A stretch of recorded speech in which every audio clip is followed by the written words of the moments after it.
Welcome to radicalwellnesstv.com. This is Laura Lee. I am here to help you help yourself with doing proactive health tips to be able to be healthy and happy. There's a lot of health in that sentence, but basically if you want to learn how to take care of your body, you can come to Radical Wellness TV, and there's a bunch of tips and ideas on how to do that, and different natural health facilitators. That's what I am. We facilitate your health by educating you and letting you know individually how to take care of yourself.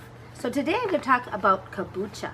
Now, I've been drinking kombucha for a long time, since the 80s, and I used to make my own, and now you can buy it in the stores, which is really a wonderful thing. So if you want to vote local with kombucha dollars, because right now it's expensive, but it's going to get more reasonable as people catch on to kombucha.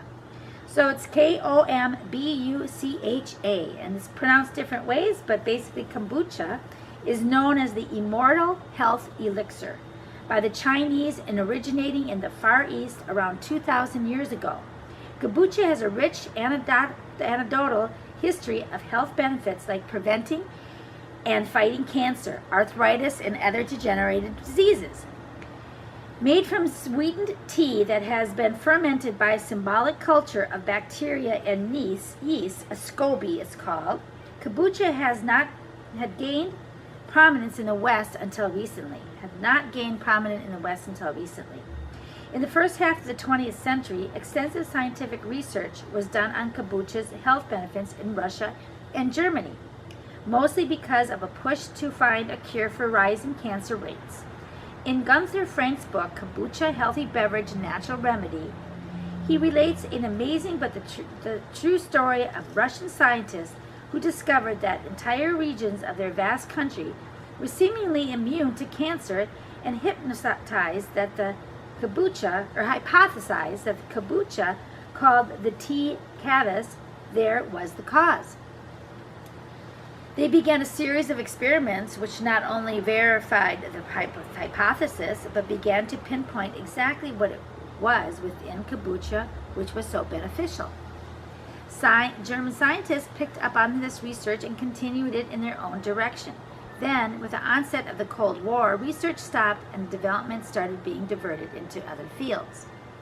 While there has yet to be a clinical study of human kombucha consumption, studies have shown benefits in animals. In one 2010 experiment published in the journal Food and Function, researchers fed kombucha to mice with stomach ulcers and found that black tea that was fermented for 4 days with a kombucha culture was effective in treating the ulcers as the controlled medication, omeprazole. And in 2003, researchers administered kombucha to rats who had previously received doses of lead acetate. They found that the tea helped improve the rats' immune systems, which were suppressed as they tried to process the heavy metal. Although a limited amount of research exists on the beverage specifically, there has been plenty of research done on many of the nutrients and acids it contains in large quantities, such as B vitamins, antioxidants, and glucaric acids. Heat the water. This is how I used to do it. Heat the water and add the tea bags. Steep for about 5 to 10 minutes and remove the bags. Add the sugar and stir to dissolve. When the sweetened tea is cool, pour into 1 gallon glass jar. Add about 1/2 to 1 cup of starter kombucha. With clean hands, place the SCOBY in the jar. Place a tea towel or a double layer of paper towels on top and secure tightly with a rubber band. You want it to be able to breathe, but you also need to keep debris out. Place jar in a relatively warm 72 to 80 degrees is ideal, dark shelf. Allow your mixture to sit for about a week. To test it, slip a straw into the liquid and put your finger over the top. This will hold a small amount in the straw so you can taste it. If it is very sweet, leave it in a bit longer. It should be slightly sweet, tangy, and slightly effervescent. That means bubbly. If it tastes off at all, start over. It could take 2 weeks depending on the fermenting conditions, but shouldn't be much more. Once the taste is to your liking, you can remove the SCOBY. You will have 2 now, and 1/2 to 1 cup of kombucha. Set this aside and use it as your next starter. Bottle and refrigerate the rest or enjoy it right away. Tips. Just as with any home food preparation, there is the danger of contamination, so please sanitize wisely. Feel free to experiment by adding some fruit or ginger. When adding flavor, let everything sit in a clean canning jar for a few days to infuse. Then strain and enjoy, or bottle and refrigerate for later. So that's the old way of doing kombucha. What you do, the ingredients was 1 gallon filtered water, pre-made kombucha tea blend, which is 8 black tea bags, 2 white tea bags, 1 green tea bag, and 1 yerba mate tea bag.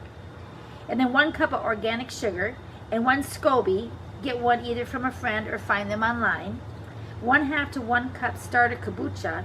Use either the liquid that comes with your SCOBY or store-bought raw unpasteurized kombucha. Large wide mouth 1 gallon glass jar. Tea towel, and a large rubber band.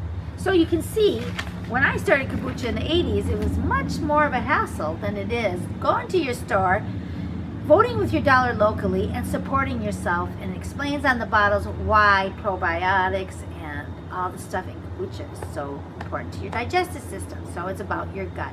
Anyway, you can't love life if you have a pain in your gut and you're not operating on all 8 cylinders. So love life, and life will love you back by taking care of your health. We'll see you on the next video. Please make a comment and like and share. Bye-bye for now.